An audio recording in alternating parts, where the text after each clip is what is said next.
Hello, this is My Sweet Mess, and welcome to my kitchen, where every week I make a mess trying new recipes in the pursuit of something sweet.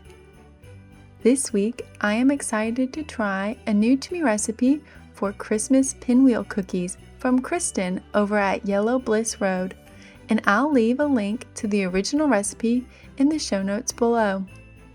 These are super cute holiday pinwheel cookies that pair wonderfully with a warm beverage on a cool night. This is a bake where I definitely learned as I went, so if you want to avoid some of my mistakes, keep watching. Don't forget to like and subscribe, and let's jump right into the mise en place. Mise en place is a French term which means putting in place or everything in its place.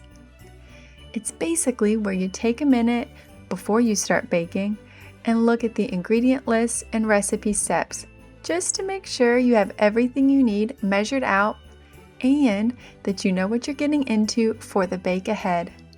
Because I am doubling this recipe and this recipe requires a lot of rolling and resting, I'm looking at my list and checking it twice before I even think about turning on my mixer.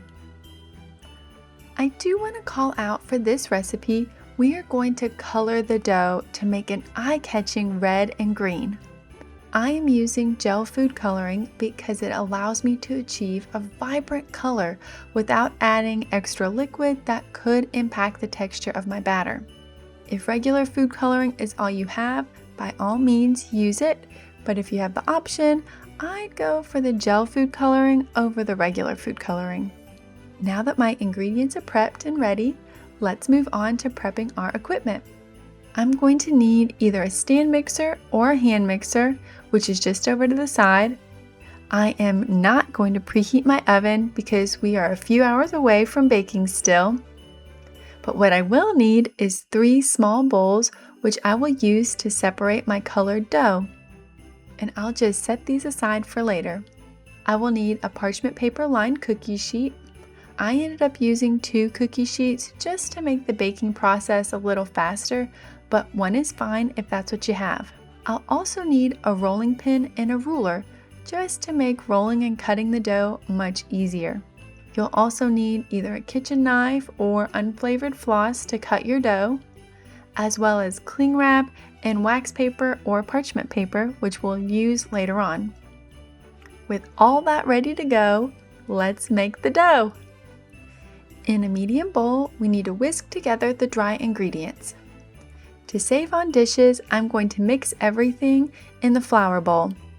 So in here, I have 4 cups of all-purpose flour. I will also add in a full teaspoon of baking powder and a half teaspoon of salt, and I'll give all of that a whisk. Once everything is well incorporated, I will set it aside for later. Next, in either your stand mixer or a medium-sized bowl with an electric hand mixer, we will beat the butter and sugar together until it's light and fluffy. This should take about 2 minutes. You want to make sure that you're really seeing the butter lighten and get fluffy before moving on. It just helps add air to your batter. During this process, you'll want to make sure to stop and scrape the sides of the bowl a few times just to ensure everything is well combined. Once your butter and sugar are well mixed, turn down the speed on your mixer and slowly add in the eggs and then the vanilla. Again, making sure to scrape down the sides and the bottom of the bowl before adding anything else. Once everything is mixed together, we will begin to add the dry ingredients from earlier. So I've got my bowl with the flour, baking powder, and salt here, and I will slowly add that to the bowl of a mixer. Be sure to give your batter a few turns with your spatula before turning your machine back on, otherwise you risk flour going everywhere. Remember to keep an eye on your dough and try not to overmix it. The dough should feel soft and pliable like a sugar cookie. Once all of your flour has been combined with the rest of the ingredients, it's time to take the bowl of the mixer carefully off the stand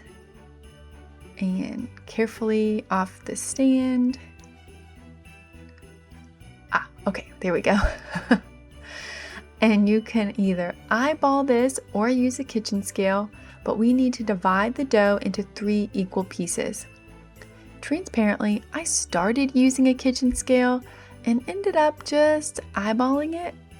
Now that my dough is divided, it's time to add the food coloring. So I'm going to take the bowl that I know is for my red dough and put it back into the mixer and add a small amount of that red gel food coloring. I am very slowly adding the gel food coloring until I get the color that I'm looking for.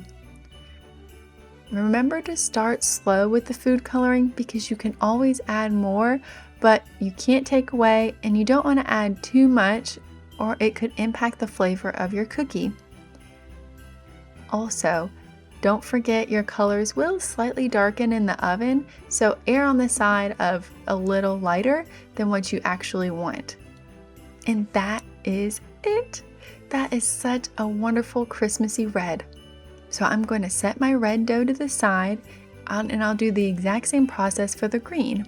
I've got my rinsed out bowl and turner here just to make sure none of the red gets on the green. Again, I will slowly add the gel food coloring. As I'm adding the green, I'm noticing that I'm not getting that deep, rich color that I wanted, so I took a gamble and added a little bit of blue. I'm talking 2 drops of blue, and oh my goodness, it helps so much to add some richness to the color. And just like that, I've got it. I've got a wonderful Christmassy red, a deep rich green, and my plain colored dough. So it's time to get these guys into the fridge. Using some plastic wrap, I'm going to lay the plain dough onto the plastic wrap and sort of massage it into a flat square. This will help the dough chill faster and make it easier for rolling and shaping later on. Once my undyed dough is wrapped up, I'm going to do the exact same thing to the red and the green. Wrap it in plastic wrap, shape it into a square, and then set it aside. Once all of my dough is shaped and wrapped, I'm going to let it hang out in the fridge for about an hour or so, or until it firms up. So I'll be back in a bit. And I'm back! It took a little bit longer than an hour for my dough to firm up, so if that happens to you, just let it hang out in the fridge for a little bit longer. Now that my dough is chilled, I'm going to roll it out. Now you can do this on a floured work surface, but what I'm going to do to just save myself a little bit of cleaning on the back end is I'm going to take a piece of wax paper, you can also use parchment paper, and lay it down, and then lay my dough on top of that, and keep that plastic wrap as the top layer. So what I have is a layer of wax paper, my dough, and then a layer of plastic wrap. And I'm going to use my rolling pin directly onto that piece of plastic wrap. The goal here is to get your dough pretty thin. Ideally, this would be a nice square, but this is my first time with this recipe and the first time I've ever made a cookie like this. So I'm just going for a nice even rollout and calling that a win. But if you have more experience or more patience, square is the goal. Now my red dough is over 1 foot long, which is what I'm going for since my recipe was doubled. If you followed the base recipe, you want a 10-inch square.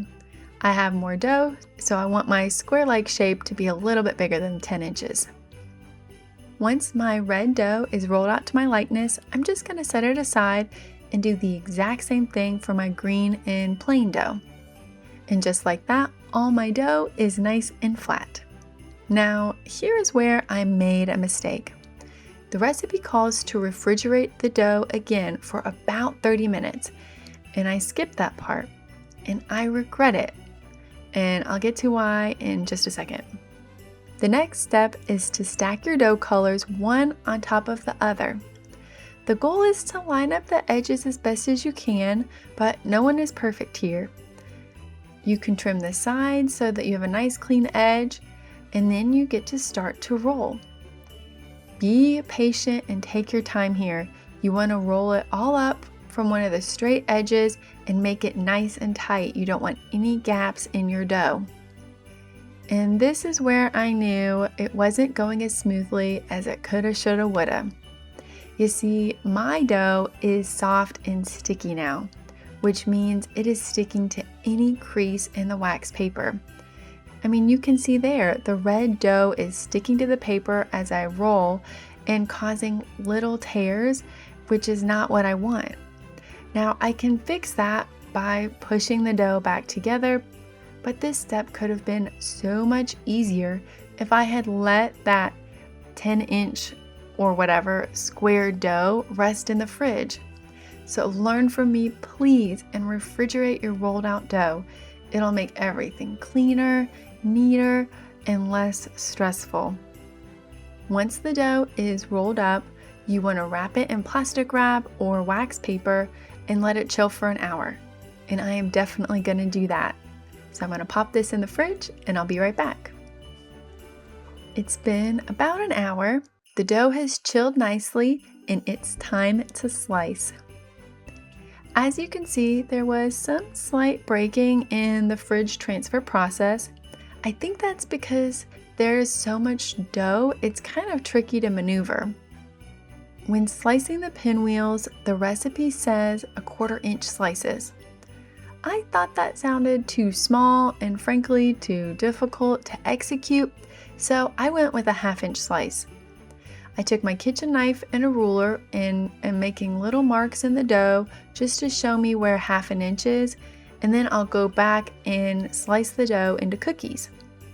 For argument's sake, I'm also going to make a 1/4 inch wide cookie. Spoiler alert, the 1/2 inch cookies are too big, 1/4 inch are too small.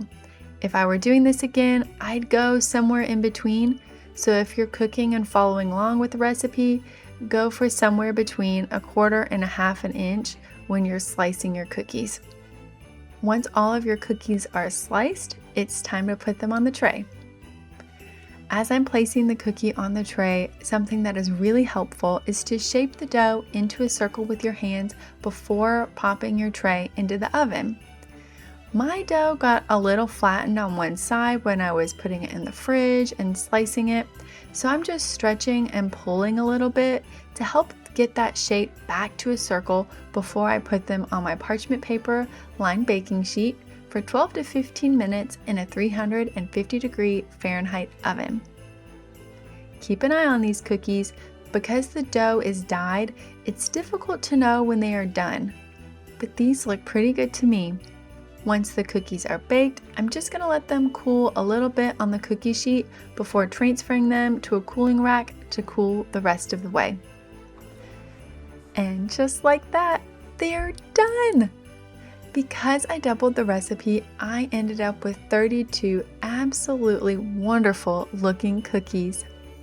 They are super festive, bright, and honestly pretty forgiving if you make a few mistakes like I did. The colors are fun and vibrant, the swirl is downright adorable, and they taste good to boot. In tasting both the 1/4 inch and the 1/2 inch cookies, the 1/4 inch has more of a snap to it because it's so thin, and the 1/2 inch is softer with a chewier texture.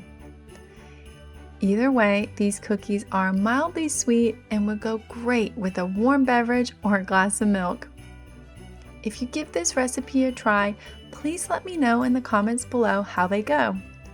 And if you want to watch more Learn As I Go recipes every week, be sure to hit that subscribe button so you don't miss a thing. I am off to find a hot cup of tea to dunk these cookies in. Thank you so much for being with me here today.